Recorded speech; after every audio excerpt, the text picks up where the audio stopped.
Well, I'm not a Land Rover dealer. I'm not a car person at all.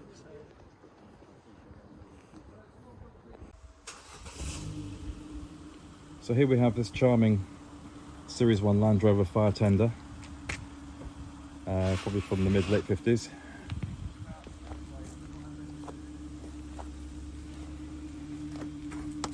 Although a bit dirty, she's obviously had a fairly recent restoration, comprehensive restoration.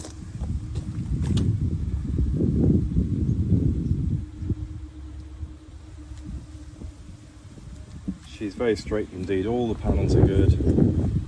No signs of any corrosion on the bulkhead where they often go. Windscreen surround's been brush painted, but underneath obviously it'll be galvanised steel, so you could strip the paint back to the galvanising, which would be the correct thing to do if that's what you wanted it to do. So the chassis wise, I've been under this car, it's really good. Chassis has been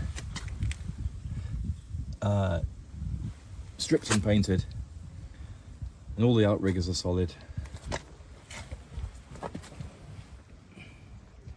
So the chassis has been undersealed or wax oiled, but as I say, all the outriggers are good, and the chassis legs are in excellent condition. A little bit of surface rust here at the bottom of the doors. Bit of flaky underseal, but all solid.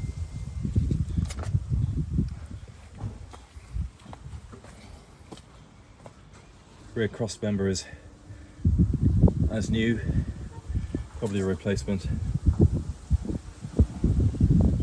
Has these really cool boxes here to keep all your hoses or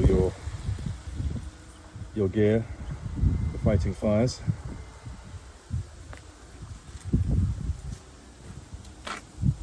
And usually it has a Perspex rear window and Perspex side windows too, although this one is glass.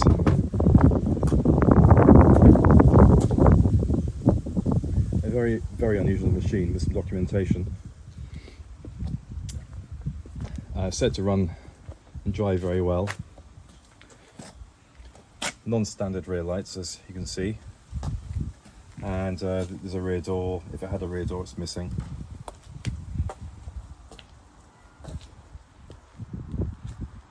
Land Rover is always good news, especially Series 1s, and this is certainly something very different from the norm.